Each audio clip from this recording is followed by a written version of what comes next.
गंगा के किनारे बसा शांत कस्बा वारधाम। सुबह की पहली किरणें जैसे ही नीले आकाश को सुनहरे रंग से रंगती, पूरे कस्बे में जीवन की सरगर्मी फैल जाती। गलियों में बजने वाली घंटियों की ध्वनि, चाय की दुकानों से उठती भाप और मंदिरों से आती आरती की गूंज सब मिलकर एक अद्भुत माहौल बनाते। इसी कस्बे में रहता था 18 वर्षीय आरव, एक साधारण सा लड़का लेकिन असाधारण सपनों वाला। उसके पिता एक छोटी सी किराने की दुकान चलाते थे और माँ घर की जिम्मेदारियों में व्यस्त रहती थी। आरव का मन हमेशा आसमान में उड़ते पंछियों पर अटक जाता। वह घंटों छत पर बैठकर उड़ते पक्षियों को देखता और सोचता, काश मेरे पास भी पंख होते तो मैं इन सीमाओं से दूर कहीं और जा पाता। कस्बे के लोग उसे अक्सर कहते कि इतना बड़ा सपना मत देखो, यहाँ रहने वाले तो जमीन से ही जुड़े रहते हैं।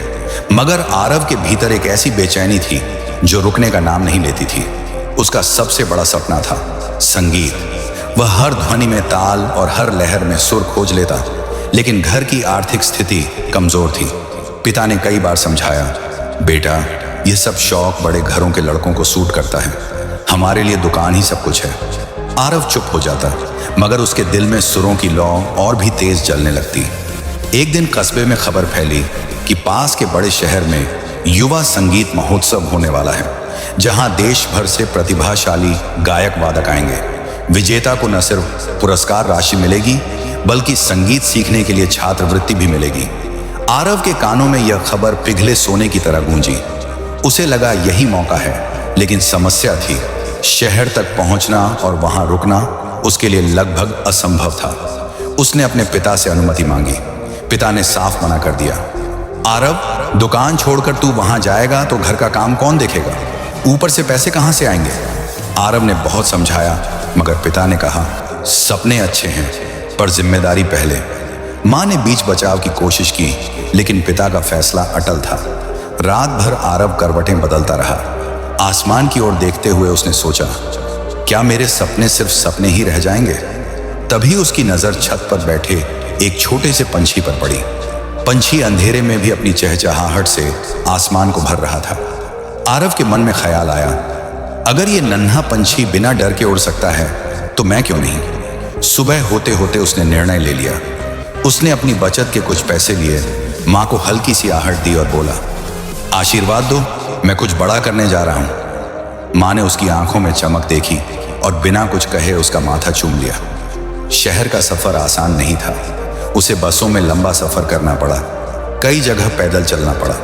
रास्ते में लोगों की भीड़, शोर और अनजान चेहरों के बीच वह कभी कभी डरता, मगर उसका सपना उसे आगे खींचता रहा।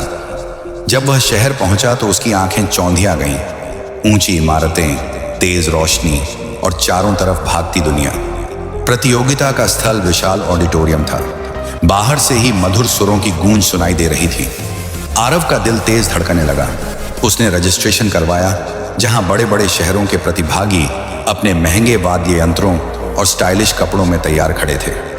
आरव के पास न तो खास कपड़े थे, न ही कोई संगीत शिक्षक का नाम, बस अपनी सच्ची आवाज और दिल से उठने वाला जुनून था।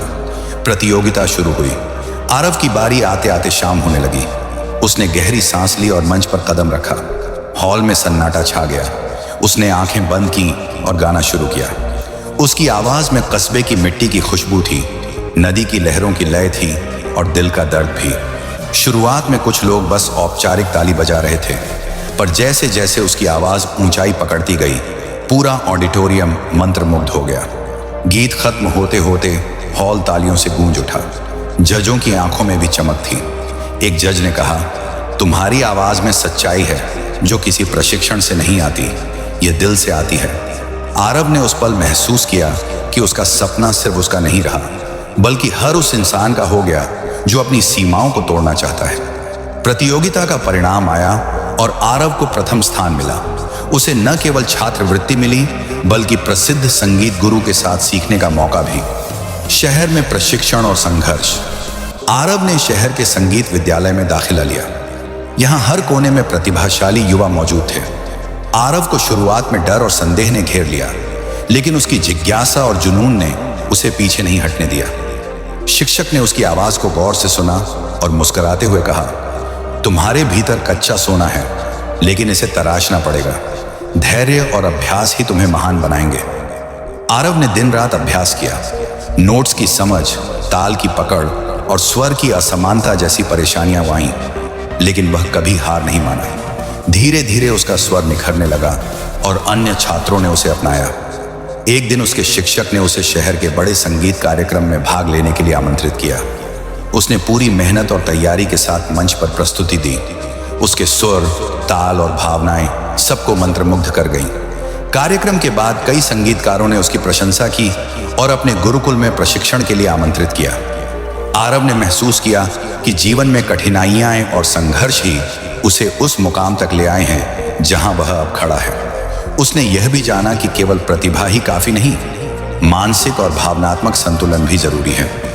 आरव ने तय किया कि वह केवल प्रसिद्धि और पुरस्कार के लिए नहीं गाएगा, बल्कि अपनी कला के माध्यम से लोगों के दिलों को छुएगा। उसने छोटे छोटे गांवों में जाकर संगीत कार्यशालाएं आयोजित की, बच्चों और युवाओं को प्रेरित किया और उनमें छुपी प्रतिभा को बाहर लाया।